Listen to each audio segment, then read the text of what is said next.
Oke, assalamualaikum warahmatullahi wabarakatuh. Saya akan bahas coba untuk tentang tes dasar calon karyawan ya. Di sini ada 3 macam, ada IQ test, kemudian ada DIS dan Human Relationship Grid Test ya.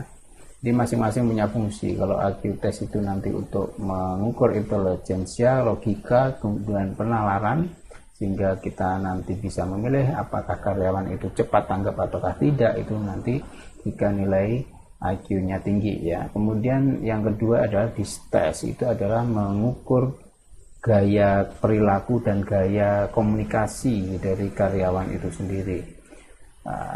Kemudian yang ketiga human relationship ya, human relation, jadi hubungan antar kita, nanti bagaimana kita mendapatkan karyawan itu yang mudah untuk diatur secara organisasi, apakah tidak, ataukah punya kedewasaan ataukah tidak. Itu nanti kita coba untuk melihat dari data-data dari tes ini ya.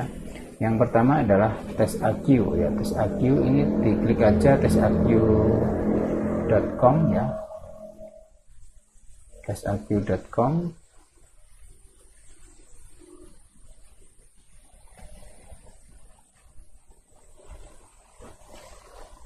tesiq.com kita coba.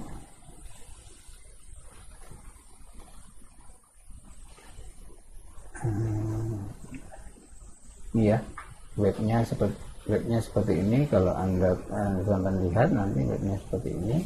Nanti dalam waktu 30 menit atau 3 soal nanti harus tinggal ini soalnya, misalnya seperti ini.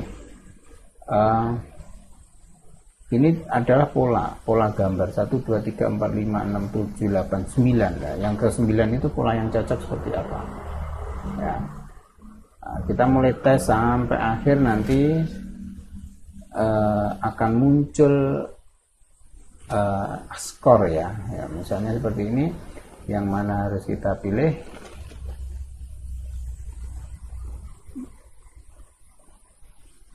Misalnya ini ya, seperti itu, dan seterusnya nanti akan muncul ya. Kemudian ada skor.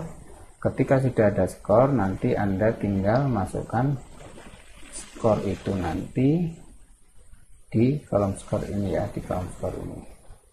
Oke, itu yang pertama. Yang kedua adalah DIS test. DIS test ini isi kolom skor sesuai dengan kepribadianmu 1 sampai 4 ya. Misalnya nomor 1 ini arahnya menjawab ke sini ya. Misalnya 1, saya seorang yang memberi semangat ya.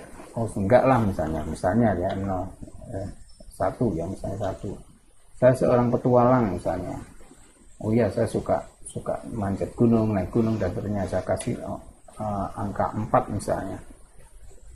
Kemudian saya teliti, oh enggak terlalu teliti, angka 1. Mudah menyesuaikan diri, oke lah, nomor 2 ya. Suka menggoda, apakah saya suka menggoda? Oh iya, saya sering menggoda orang atau menggoda teman-teman gitu misalnya ya.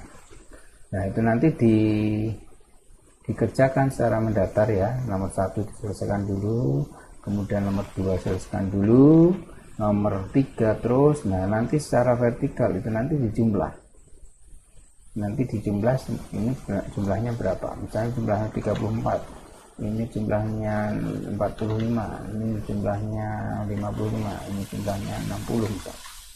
Nah ini adalah nilai dari penjumlahan dari atas ke bawah. Oke, setiap nilai itu nanti ada artinya, jadi kita akan membaca dari nilai dari yang tertera di sini berdasarkan tes masing-masing. Kemudian yang kedua, Human Relationship Grid Test itu nanti ada pernyataan sampai 54, kemudian ada juga skornya.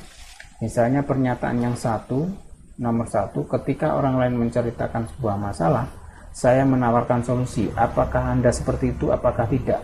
Kalau misalnya Anda cukup sering, itu dicentang aja yang sini ya.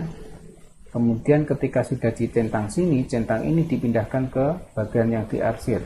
Cukup sering itu skornya berapa? Cukup sering skornya 3, ditulis 3 di sini. Ya. Kemudian kembali ke pernyataan yang kedua. Saya merasa bersalah terhadap hal yang saya katakan atau saya lakukan. Yang kedua, oh enggak pernah nih. centang di sini ada skor 0, pindah di sini 0 ya. Nah, kemudian yang ketiga, hampir selalu misalnya skornya 4 pindah 4, misalnya di sini jarang skornya 1 pindah sini 1. Nah, ini ada angka, ini ada centang, ini ada angka ya. Yang angka nanti dijumlahkan secara vertikal, di sini nanti akan muncul angka-angka ya, berdasarkan penjumlahan dari atas ya. 1, 3 tambah berapa nanti akan muncul di sini. Nah, ini ada artinya ya, nanti kita bahas kalau misalnya sudah di tes ya. Nanti kita akan bahas karakter dari karyawan itu seperti apa ya. Ini bukan benar atau salah atau tinggi atau enggak, ini cocok sesuai dengan bidang kerjanya ataukah tidak ya, sehingga kita tidak salah menempatkan orang yang dominan susah diatur misalnya ditempatkan di bagian accounting. Ini itu salah satu kesalahan jika kita tidak memahami dari karakter karyawan. Nah, itu nanti ya, tolong dicoba dulu ya, nanti kita baca skornya secara bersama-sama.